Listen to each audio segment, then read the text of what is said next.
But now let's get into that big story. This is from the Daily Mail. American truckers join Canada's Freedom Convoy, protesting vaccine mandate as rigs stretch for 45 miles. Trudeau plays it down and calls protesters a small fringe minority. Look at this. With 50,000 truckers driving from Vancouver, the Freedom Convoy 2022 is demanding that their government abolish vaccine passports. They say as many as 32,000, or about 20% of truckers, are not vaccinated. Now, there's so much craziness to this story. Aside from the fact this line is massive. GoFundMe, what do they raise? Like $5 million already? Is that it? Well, that's what I heard yesterday, that they had canceled a $5 million. Froze it. Froze it, okay. Yeah, I think they released it. Oh. This is big. It's amazing because we had that big D.C. protest, this past weekend. Robert Malone went on Joe Rogan's podcast and mentioned, we're going to go to D.C. and protest. Wasn't that big.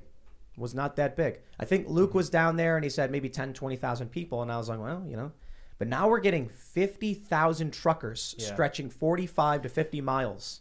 It looks like GoFundMe's releasing 1 million of the 5 million for some reason. Not all 5 million. I can't understand why they would even use GoFundMe. Yeah. No, I don't know why you would at this point. It's interesting because this article that we were all looking at points out that the longest convoy prior to that was 5 miles long. This is 45. What? Yes, and you have Justin Trudeau saying this is a small fringe protest because this is what they do anytime they want to turn public perception against the popular movement. They either claim it's not large or they ignore it. They do it at the March for Life every single year, which is part of why I went there this year to cover it, because there were tens of thousands of people there, but they always make it sound like it's a no-show event. How many people do you think were down there at the...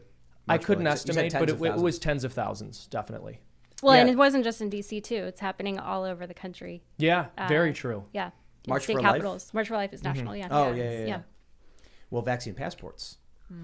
I've been waiting for the United States, for Americans and Canadians to unify in some way against government overreach. Just Americans and other people from around the world, Australians. What is this going to mean for our food and stuff? Because are these guys effectively not working by doing this? There's already a trucker shortage. Yeah, exactly. I mean, I was sort of talking about this yesterday, but the idea that we could afford to lose 20% of our truckers across any border if the economy was doing well would be ludicrous. With things as bad as they are, it's insane to even have Justin Trudeau or any civil authority ignore this, pretend as if it's not a big deal, and try to force their demands onto the truckers. He either doesn't realize the leverage that they have, or more likely he realizes they do have leverage, but he doesn't care because he's not going to get hurt when the shelves aren't stocked. You are. What I don't get is, why are they targeting truckers specifically? Because most of your time you're alone in your cabin. Yeah. You're not, okay, maybe you're at the Flying J to pick up some snacks.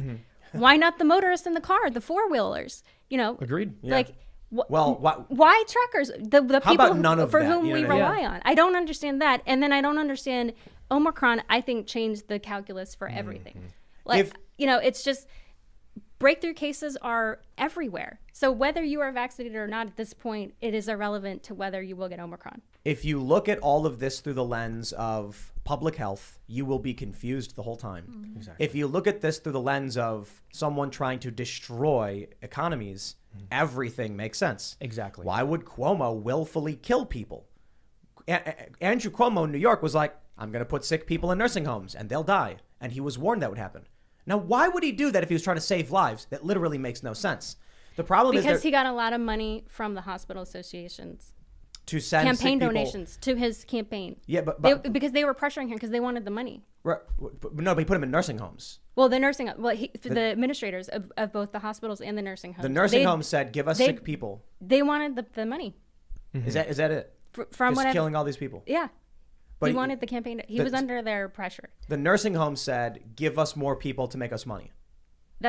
As I understand it, that's what they wanted. They wanted the people there. Well, then he killed people for money. Well, also, I think a lot of this makes more sense if you look at it through the lens of these people being control freaks who demand our compliance. So you asked why go after truckers. I think part of the reason is because they just need to see people bend the knee. I think that's a huge reason why these mandates are being pushed on people. They don't want you making your own medical decisions. They want to make those decisions for you. I firmly believe that. And I think they view it as a challenge to I think they view it as a challenge to their authority if people don't take their recommendations and do the things they told them to do, and they don't care who has to suffer when those people are punished. That's what I believe. That's too simplistic.